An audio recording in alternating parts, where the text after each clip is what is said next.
Come vibe with me when you are free. Call me when it's free. You don't have to tell nobody that you're coming home with me. Come vibe with me when you are free. Call me when it's free. You don't have to tell nobody that you're coming home with me. Oh yeah, I know.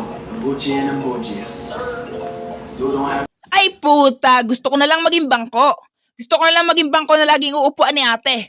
Di ba napakahusay pala? Napakasarap pala maging gaming chair. Napakasarap pala na laging inuupuan ni ate kahit talento si ate. Sa sobrang ganda ng talent niya talaga namang nakakamaze at ang sarap maging bangko. Ang sarap maging bangko kasi talagang talentado si ate. Ang sarap ganun ano? Ganun ano? Ganun ano? Oh, manyakis ka rin kagaya ko. Huwag ka nang tatanggi. Kasi lahat tayong mga lalaki halos ganyan talaga yung nasa isip. Okay lang yan, lalaki ka naman eh. Kesa naman kay ate, babae lang. Oh, babae lang. Walang ibang kayang iambag sa buhay kundi babae lang. Di ba? Babae lang talaga. Wala siyang maiambag sa buhay mo bilang lalaki ka. Kasi yan lang yung alam niya. Kaya dyan sa ganyang paraan, magiging sikat siya. Dyan sa ganyang paraan, makikilala siya ng mga manyaki sa mundo ng internet at sa mundo ng TikTok, sa mundo ng Facebook. Oo, napakahusay. Ganyan si ate kagaling sa talent na alam niya.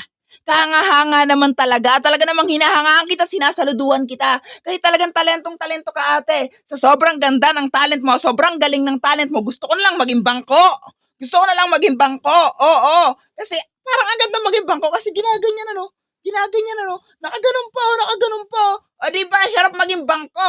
Pag ako naging bangko, talagang gusto ko laging upuan ni ate. Oo. Gusto ko lagi upuan ni ate kasi ang ganda ng talent niya. Sobrang ganda ng talent niya. Talaga gusto kong maging bangko. Gusto kong maging bangko at gusto kong maging camera para lagi na lang niyang hawak-hawak at lagi nakikita iba't ibang bahagi ng katawan niya. At yung bangko naman, lagi niyang inuupuan. Di ba ang sarap maging gaming chair? Sarap ng computer ni ate. Oo. Di ba? Ang sarap talaga. Grabe. Di ba? Tangina, na-miss kong gumawa ng video. Nakita ko agad yung video ni ate sa gallery ko. Matagal na palang nakasave, di ba? Matagal na nakasave kasi nalilimutan ko na gumawa ng video. Oo. Kasi hindi na ako sikat. Hindi na ako kilala. Wala na alam sa unod sa akin. Okay lang yan. Basta gusto kong maging bangko. Maging bangko ni ate.